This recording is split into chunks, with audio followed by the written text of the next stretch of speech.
J'espère que tout va bien. Nous continuons notre balade dans la connaissance. Et les uns et les autres connaissent déjà qui je suis. Je viens toujours pour qu'on parle encore Dieu. Dieu surtout dans sa maternité. Ok. Certains demandent où est la différence entre l'information et la communication. Est-ce que Dieu m'aurait donné des informations? Est-ce que Dieu communique avec moi? L'information est à sens unique et la communication est une plateforme d'échange. D'échange où il y a celui qui donne des informations et celui qui les reçoit.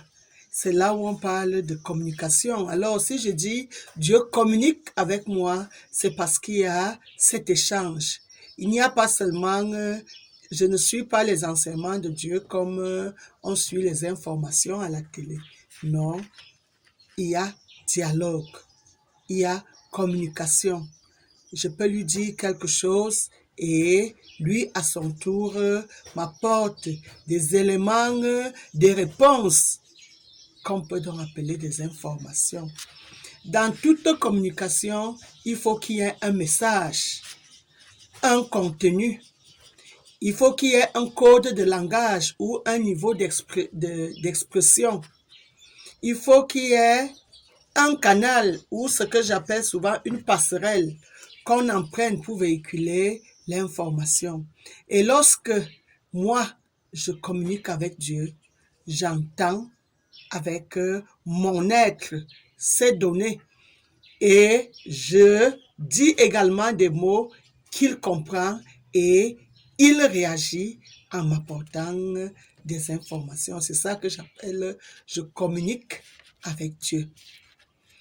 Et certains m'ont demandé quel est le public cible de ces informations. Le public cible de ces informations, c'est l'humanité tout entière. Donc, et certains ont encore demandé, est-ce que la communication là est spécialisée ou codifiée? Je dirais, spécialisée ou codifiée, si c'est au niveau spécial, c'est parce qu'il y a un Dieu qui communique, il y a un Dieu qui parle. Et ce Dieu qui parle, qui s'adresse donc à l'humanité. Parce que les autres œuvres de Dieu lui sont demeurées fidèles. Ça veut dire, vous n'allez pas trouver des oiseaux en train d'adorer un oiseau. Vous n'allez pas trouver des plantes en train d'adorer une plante. Vous n'allez pas trouver des poissons en train d'adorer un autre poisson. Mais on trouve des humains qui sont en train d'adorer les autres humains. C'est pourquoi le créateur des humains, le créateur de l'humanité, apporte tous ces éclaircies dans la communication qu'il a avec moi depuis ces 18 ans, tel que je vous le dis. S'il trouvait que cela n'avait pas d'impact dans le fonctionnement de la société, je crois qu'il n'aurait pas intervenu. Mais cela a déformé, fragilisé et même a rendu notre société handicapée. Pourquoi? Parce que les humains adoptent des comportements qui les fauchent, soit disant que cela leur vient de Dieu. Je prends un peu un exemple de la magie. Quand on dit, Dieu a dit que le ciel soit, et le ciel fut. Dieu vit alors que c'était beau. Comme si Dieu n'était que celui qui donne des ordres et les éléments se forment seuls. Or, Dieu lui me dit, non, il est celui qui met sur pied ces éléments. Il est celui qui cuisine. Il est celui qui façonne. Il est celui qui donne forme, celui qui donne vie. Donc, il ne dit pas, il ne donne pas un ordre et ça s'exécute seul. Non, c'est lui qui est au cœur de l'activité. Et lorsque il nous apporte de telles informations, on saura désormais comment se prendre sur cette terre. Parce que certains sont carrément couchés chez eux et se disent Dieu fera tout pour eux. Il y a même des formules comme Dieu aurait envoyé son fils mourir pour les humains et qu'il aurait tout payé et que les humains étaient libres de faire tout ce qu'ils veulent, sachant que quelqu'un est mort pour eux. Ça fait donc que cela a rendu la société malade. Cela a empêché aux uns aux autres de travailler. Quand Dieu réveille la conscience et dit, mon enfant, j'ai travaillé dur pour que tout ce que tu aperçois, tout ce que tu touches et tout ce que tu es, soit.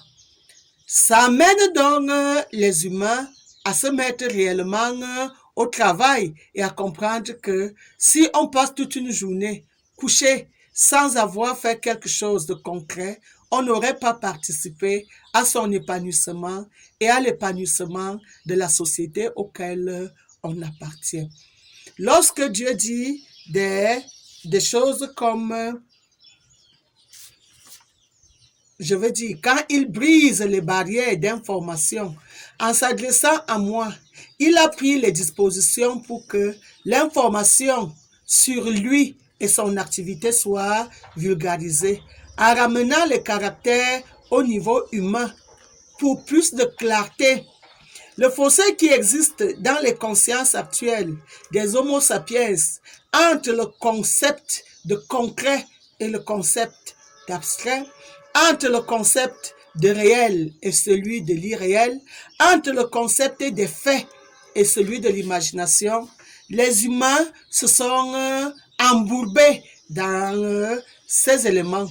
Les barrières qui existaient entre ces deux ont été détruites au point où ce que les humains consomment en termes d'information aujourd'hui est en train de déranger et de nuire à l'évolution que l'auteur de ce monde, lui, il avait conçu lorsqu'il créait son monde.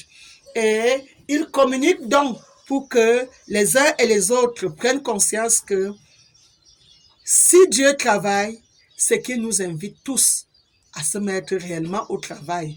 Si on trouve que dans les œuvres de Dieu, le travail est correct et qu'il a mis beaucoup de sérieux dans ce qu'il a fait, c'est pour que chacun de nous, dans la tranche de travail qui lui est donnée, qu'il mette tout son sérieux pour que les résultats soient satisfaisants.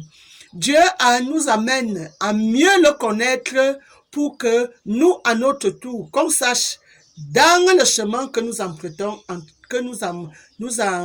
le chemin que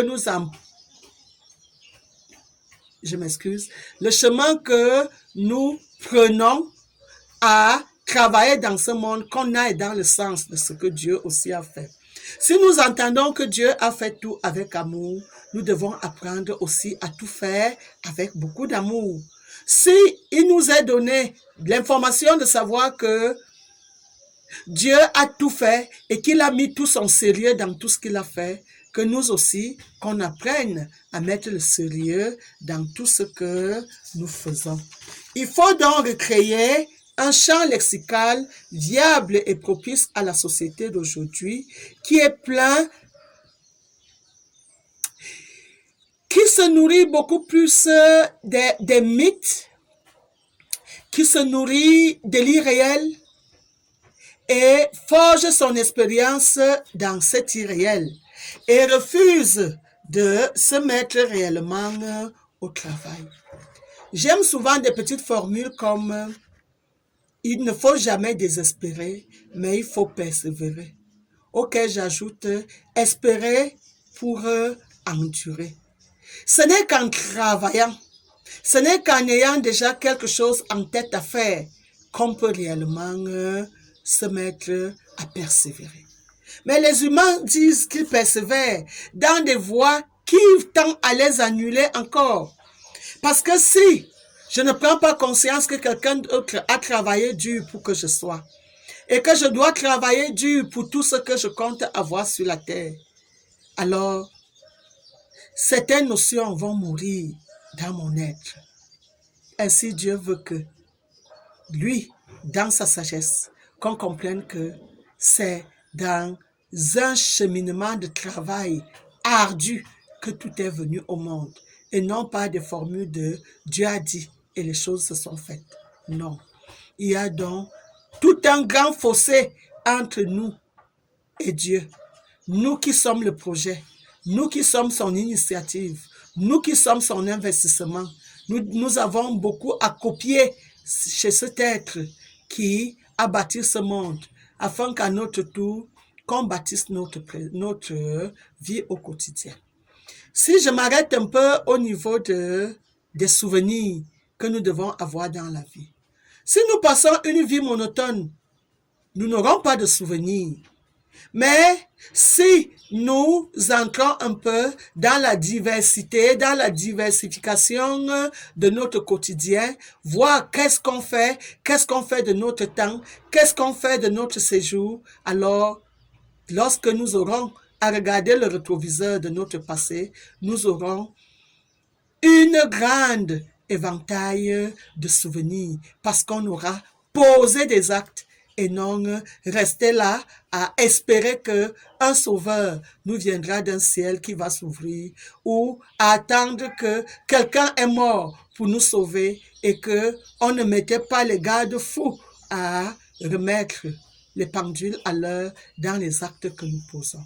Dieu donc interpelle l'humanité à beaucoup plus de sagesse, à beaucoup plus d'intelligence, à beaucoup plus de réflexion, à beaucoup plus de maturité dans les actes posés, dans l'espérance et dans la façon même de gérer ce qui nous est mis, ce qui est mis à notre disposition lorsqu'on arrive. Et qu'on comprenne que on a trouvé qu'il avait déjà créé un monde, qu'on sache qu'on laissera ce monde à ceux qui viendront et qu'on ait donc des comportements responsables face à tout ce que quelqu'un a peiné à travailler dur pour que ce soit.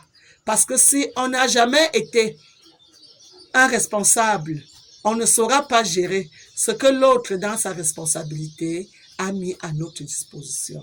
Oui, Maman Bouquet, je vous reviens bientôt.